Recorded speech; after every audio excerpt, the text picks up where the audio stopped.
pay for that kid's college. That is slavery and is forbidden under the 13th Amendment. 1/3 of paternity tests are negative by the American Association of Blood Banks.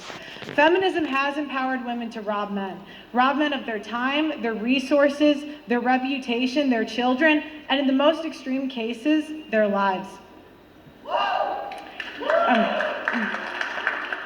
They do this through child support, alimony, false allegations, and paternity fraud.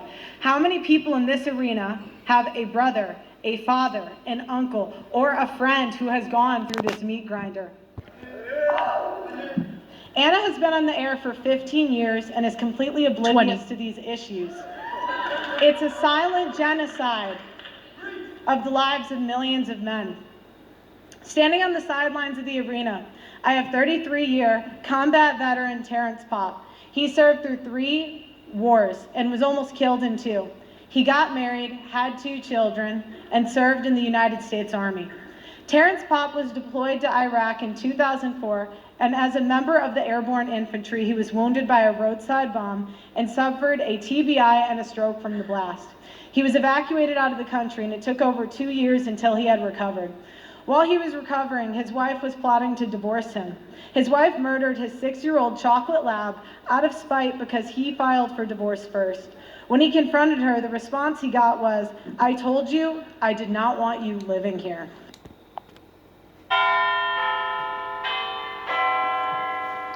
Thank you, Pearl. They left you wounded, didn't they? You're allowed to quote Kevin Samuels anytime you want now. Cut you deep. I can see it in your eyes. Hollow. Shattered. Like someone slowly ripped your soul apart piece by piece. Yeah. People are masters at that, aren't they? Making you believe they care, pretending they're by your side. They reach out, offer you their trust, their friendship, love, promises. But at the end of it all, they let you down. And they do it with a smile. Like it's just another day, and you let it happen. Let them cut you over and over. You kept hoping, maybe, just maybe, they didn't mean it. Maybe this time it'd be different. Maybe they'd finally realize, finally see the damage they caused. But here's the truth. They won't. They won't wake up. They'll never recognize what they did. And even if they did, they wouldn't care. But you care, don't you? Deep down, it eats away at you. Makes you question who you are. Why you're not enough. And the worst part, you think it's your fault. Yeah, I know that feeling.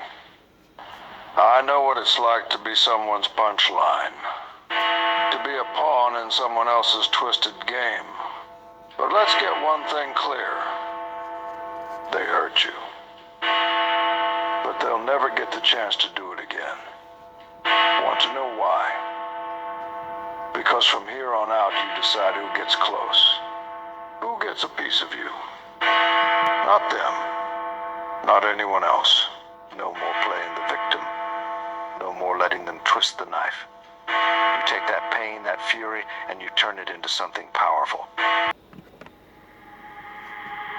Welcome back, welcome back. Shout out to the wolves. Salute to my ninjas.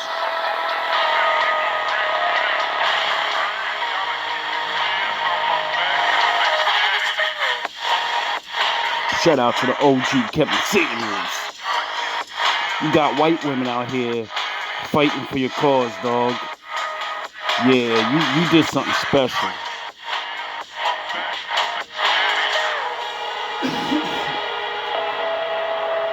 It's been a long time since we've been down this road, and I'm watching this little debate.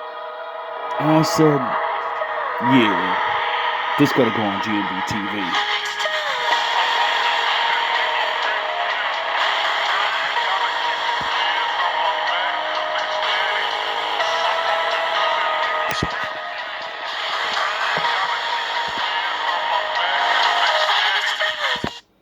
Fair use. Previously, we're going to have the opening statements for both of you. Those will be 5 minutes apiece. Then you'll each get 10 minutes to kind of do an interrogatory of the other. That will go back and forth. And then after that, we'll go into open debate. Skip. Culture War podcast, my opponent, Pearl Davis, declared that women aren't really doing much. We're not having kids. We're not really contributing to the economy when you look at output.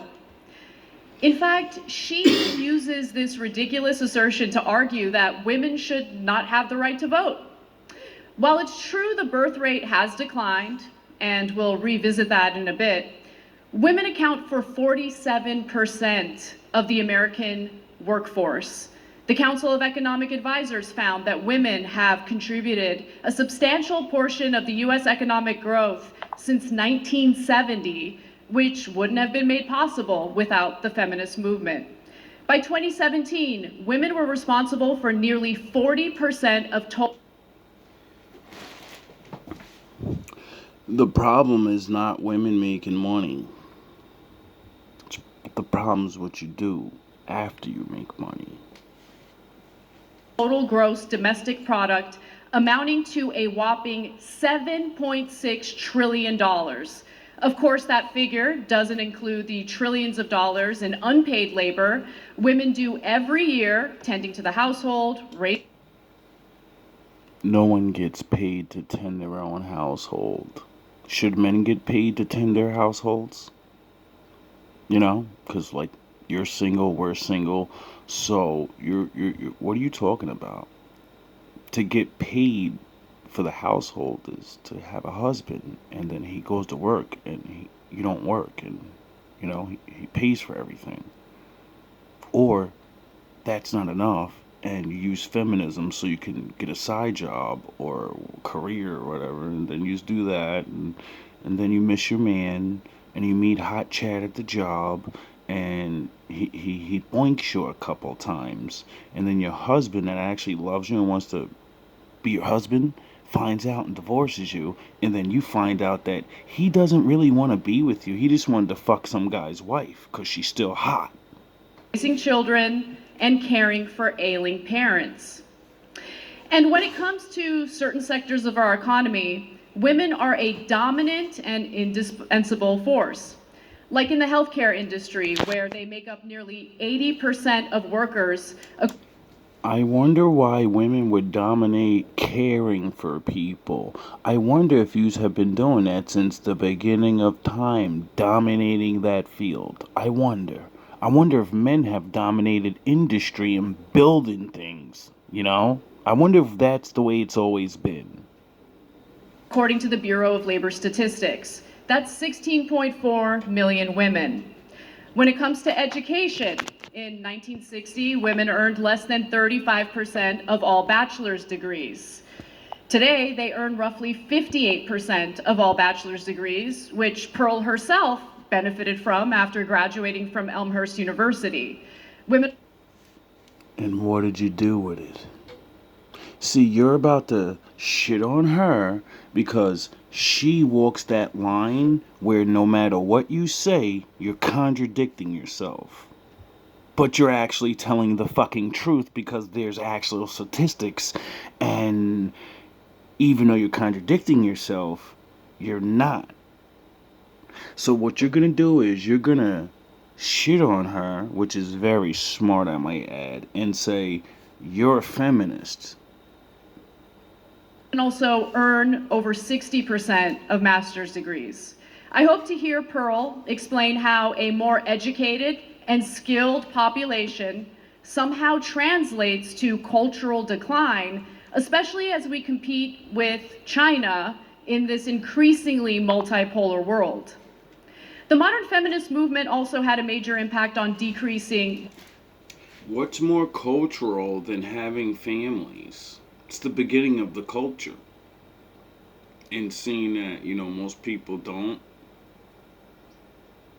birth rates, dating rates, marriage rates falling, that means the culture's becoming don't be with anybody and just, do whatever. That's not a good culture. Domestic violence, and that's according to the U.S. Department of Justice. Rates of intimate partner violence decreased by more than 60% from 1994 to 2010. And that's thanks to protective order statutes and funding for shelters beginning in the 1970s and 80s. I definitely would agree with that. Like, the stories I've heard from older women, it's rough. It's why I have my heart. Because when you hear stories of dudes fighting women like men, and then you wonder why your grandma's so strong or your mom's so strong, and then you start understanding what you got to deal with. Because if they'll do that to women, what are they going to do to you? You got strength. You might be a threat. So they got really, you get it? So I understand that. Women have been pummeled, and the complaint is not you shouldn't be more protected or you shouldn't be educated. It's what am I protecting you for and why am I educating you for? So you could be a better wife or girlfriend, not run around and, just be this new modern woman, let's call it. Not only did the two-income household become more financially resilient, especially during economic downturns, women gained the ability to leave abusive relationships, an outcome correlated with improved child health. You mean marriages? You got better access to divorce from being beaten by your husbands because it flipped around and now there's less husbands and wives and the beatings have not stopped. They've gotten worse. Every woman I meet has a boyfriend that gave her the old one too. Or shared her with her friends and shit, manipulated her brain, scarred her fucking mind, took her innocence, all types of fucking things. So the abuse didn't stop. It got a little worse because now more men has access to women. That one husband from back in the day, that would be one man that was abusing you. That's bad enough. That shouldn't even happen. But if you get away from him and you still have, I'm a wife or I need to be with him, or this relationship that I think I want. If you don't want one, you shouldn't even be listening to this. If you hate men, you definitely shouldn't be listening to this. But I don't see, even though it prevents husbands from locking women into marriages that are abusive and now they can be believed that he's a maniac. I 100% agree with that. But, dating and just talking to random women or whatever, watching online, it's rough out there for you guys. You've got incredible the stories, the new stories of how bad actually men will be. It's like when we find out they're actually true stories, because some of the stories be lies. But anyway, we're on the all truthful. We're on the bad side. The bad. So, yes, the law changed, but because of your actions, women are still getting beaten. You get it? It's because if you choose a bad husband,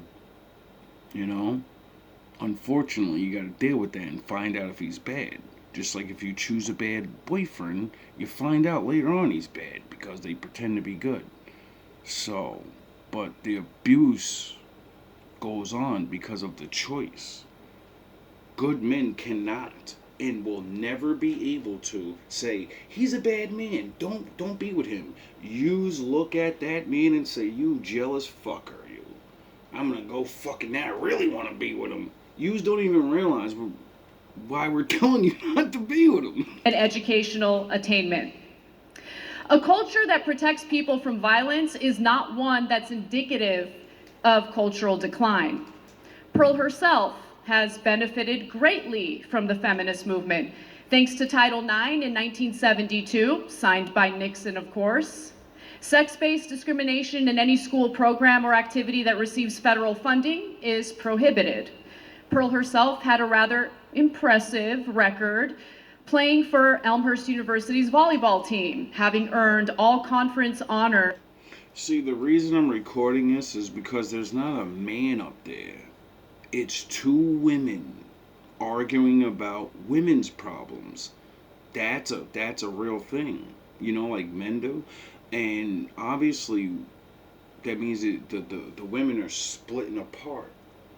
And you got the modern, I want to work and liberty and freedom and American New Way or whatever. And then you got other women that are like, nah, I miss what grandma had. Like, it sure would be nice to have like somebody around here. You know? So it's like we're finally at that moment I said was coming. As a senior, she later pursued professional volleyball in London. She could have stayed in the United States and served in her role as a traditional woman, but she didn't. Well, I could be wrong. I don't really know Pearl too much. I just know her from getting made fun of a lot from MGTOW men and fucking some Myron. But I remember doing a video on her because I said I've noticed she was one of the very amongst few other people that use the exact talking speech patterns and saying things that Kevin Samuel said. And I warned everybody that wasn't really for the cause, you're out of there. And she's still here, so she must be, she must be for the cause of getting people together. See, that's the point. It's not about saying, modern women, you shouldn't be with nobody. Old women that are now, and you want to go back into the older days, you should be the only ones. No, the point is, modern women want to do a new thing, so you have to figure out how to get men in a new way, in this new whatever you want to call it, get it? And all the people are like, there used to be ways that this shit worked, let's start trying that again. And she could have been the traditional chaste woman living out her dream of everything women were supposed to do before or feminism.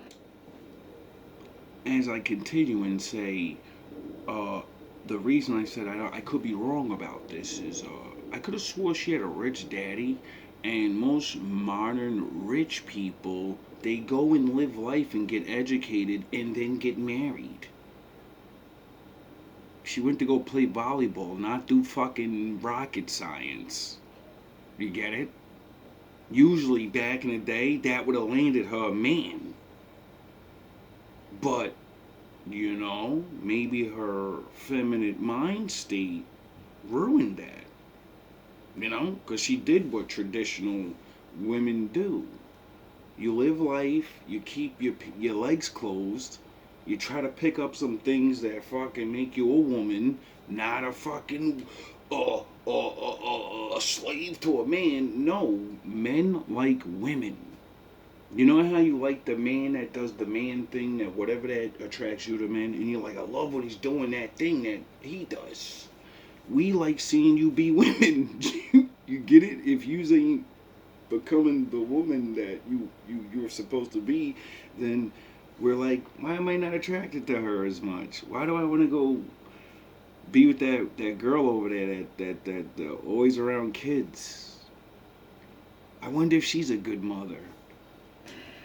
But she is neither traditional nor chaste by her own admission. While feminists would have no problem with her personal choices, she has made a career bashing women. As you're debating each other, you shouldn't diss the woman, because this is a woman's, you're supposed to diss men. Whoever wrote this for you, it backfired. For theirs. Critics often argue that modern feminism has weakened families and resulted in a lower birth rate. They tend to dismiss empirical evidence demonstrating the insidious impact of the internet, social media on modern relationships. They also brush economic instability under the rug, despite young people citing their personal finances as the main reason why they're holding off on marriage in the first place. In lieu of discussing those factors, Pearl spends much of her time discouraging men from getting married in the first place. During her debate with Trent Horn, she declared that men are better off shacking up without ever getting married. Her reasoning? Women are too fat and STD infected. 25%, that's a lot. You did say that. She didn't stop. Double-edged sword. That is stupid to say, because then, you know, if you're running out there shacking up with women, that would mean you're going to get the diseases. To think about how they contracted the STDs in the first place. She got you there. Boring. Data from the National Library of Medicine show that modern men are just as promiscuous as modern women. Yeah. Die. Maybe that's the problem. Men and women are in bad shape, and in the United States, we can discuss why, but feminism is not the reason. Very good. Thank you. Skip. Data and statistics, but also in my professional experience and how to feel. My answer to this question not only comes from covering current events and researching the facts, data, and statistics, but also in my professional experience interviewing over 1,000 people in America and Western nations. Feminism has given women power, and power corrupts. And that's what's happening. Feminism is robbing men of their disposable income and their prime earning years. Feminism has empowered women. It has empowered women to be sexually promiscuous. Feminists say that they fought for women to not subject themselves to the approval of men. Why then are 5 to 10% of women between the ages of 18 to 25 on OnlyFans or other prostitution websites? Damn. There are more online prostitutes in America than female Walmart employees. Ladies. Oh yeah, I forgot. I made a video about that, about how like I can't go online, Instagram, Facebook without being fucking solicited, and I'm like, yo, this isn't. I'm over here fucking preaching the word of God. What is wrong with these fucking people? What is wrong with these women? My whole channel is all about being fucking godly, and you're soliciting me. Oh yeah, I forgot, we got TD Jakes and the rest of these niggas out here, so you wouldn't believe that I'm real neither. I get it. 1 of 3 women will catch an STD at some point in their lifetime. 90% will catch HPV, which is incurable. Jesus. Feminism has empowered women to abort 1/8 of the world population. That's... wow. 1/8. Like, do you realize, like, I'm not even gonna say it. I'll show. And 1/3 of Gen Z. Feminists 1/3 of Jesus Christ. have been so empowered to commit paternity fraud. Paternity fraud is unpunished in any state in the USA or any country in the West. Imagine that. If done correctly, a man will have to pay for a child he was fooled into believing was his until that child reaches maturity. It actually happened. It really happened. I've seen a man find out the kid wasn't his, and the courts forced him to steal because of some legal bullshit. You signed the birth certificate. He's legally DNA, not mine. We ain't got DNA. It doesn't matter. Or what was the other one? You was in your life for 3 years, 5 years, or some shit. And I was like, yo, bro, this is insane. Like, In some states, that man will also have to pay for that kid's college. That is slavery and is forbidden under the 13th Amendment. 1/3 of paternity tests are negative by the American Association of Blood Banks. Jesus Feminism has empowered women to rob men of their time, their resources, their reputation, their children, and in the most extreme cases, their lives. They Oh, you motherfuckers. Okay. All right. I'm putting cases on all you bitches. Spiritually. Do this through child support, alimony, false allegations, and paternity fraud. How many people in this arena have a brother, a father, an uncle, or a friend who has gone through this meat grinder? Anna has been on the air for 15 years and is completely oblivious to these issues. She tried to give you 5 years less because of what she's saying next about how you never talk about these things. You never brought it up, but you was on the air for 20 years. You didn't know? Huh? You think you can do this shit? Jay! You think you can do this to me? You motherfuckers will be playing basketball in Pelican Bay when I get finished with you. Spiritually. The silent genocide of the lives of millions of men. Standing on the sidelines of the arena, I have 33-year combat veteran Terrence Popp. He served through 3 wars and was almost killed in 2. He got married, had 2 children, and served in the United States Army. Terrence Popp was deployed to Iraq in 2004, and as a member of the airborne infantry, he was wounded by a roadside bomb and suffered a TBI and a stroke from the blast. He was evacuated out of the country, and it took over 2 years until he had recovered. While he was recovering, his wife was plotting to divorce him. His wife murdered his 6-year-old chocolate lab out of spite because he filed for divorce first. When he confronted her, the response he got was, "I told you I did not want you living here." God damn. At this point, he was forced to leave the marital home and live out of his car. The divorce took away his home, his children, and left him penniless and saddled with a child support payment he could not afford. Terrence had to pay $144,000 over a 12-year period for a divorce that his wife was empowered by feminists to plan and execute. Terrence went into court to fight for 50-50 custody. Terrence was called a murderer and an assassin in open court and was given 96 hours a month with his children. 96 hours a month is not a father. He goes to serve the country and stuck in a wheelchair now for protecting us. And then you use that and say, because of that, you're dangerous. He's in a wheelchair. While homeless, he spoke to many other men who would never get off the streets due to child support arrearages and penalties, and the men constantly getting arrested for unpaid child support. The disparage of losing his children and his home, and his Oh, maybe he's not in a wheelchair. It looks like he is. But still, it's like, wow. PTSD and constant pain from his wounds, he became suicidal. While at his post in 2008, a former commander of his came to see him to secretly say his last goodbyes.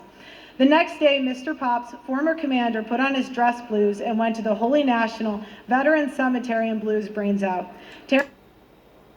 Wow. Terrence Popp was notified of the death and was shocked because he was planning to commit suicide in the exact same manner. Shoot program, nigga. 23-hour lockdown. I'm the man up in this piece.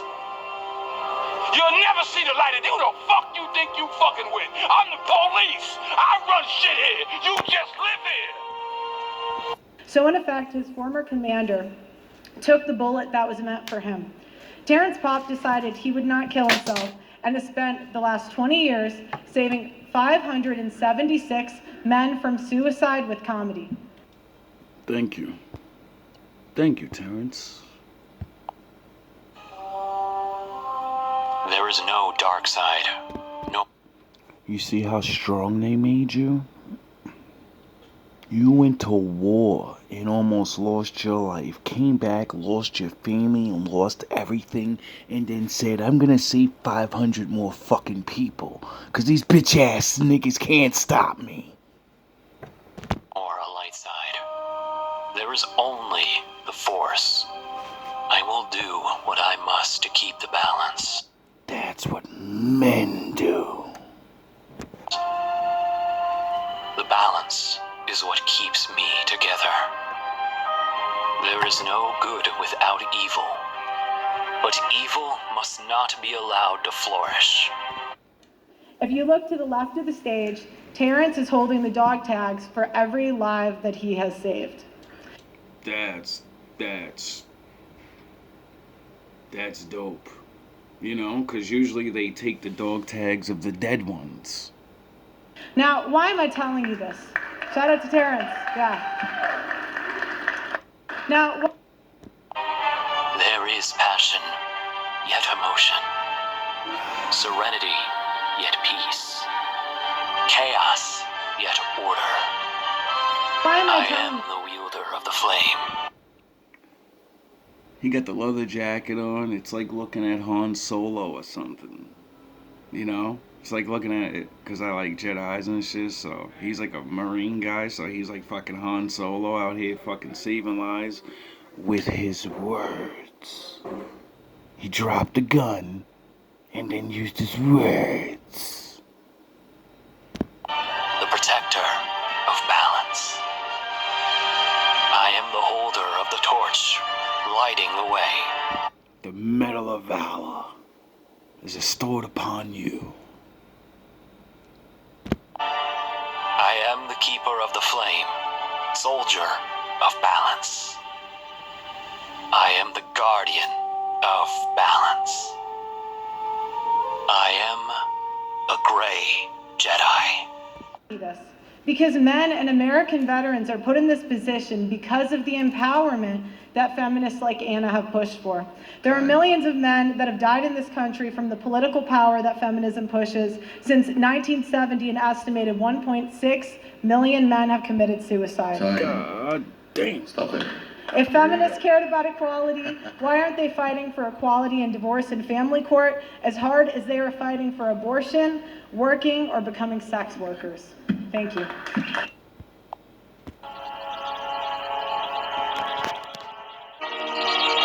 come the days of the king.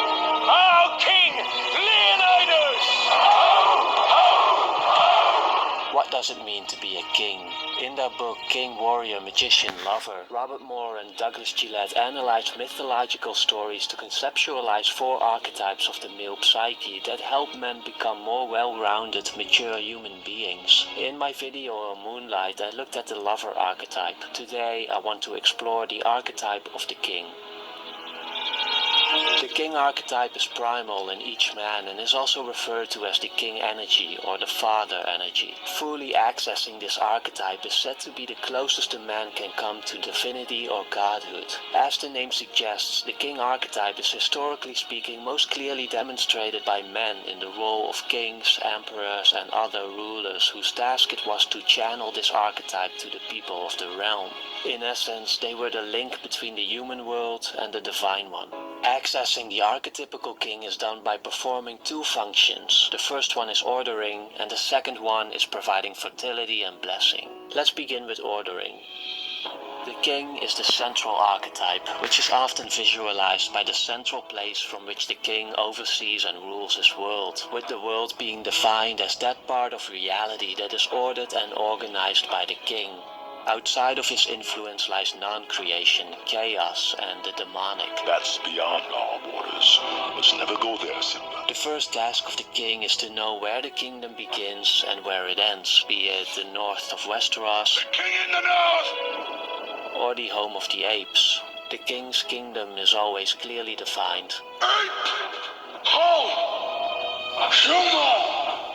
Home! Within the boundaries of his realm, the king is responsible for establishing a right order, which is basically a manifestation of the divine ordering principles of the universe. Those aspects of the king energy that the mortal king translates into societal structures. He does this by codifying laws and building what can be called a cultural zeitgeist. Family. Future. Most importantly, the king embodies these principles in his own person, lives them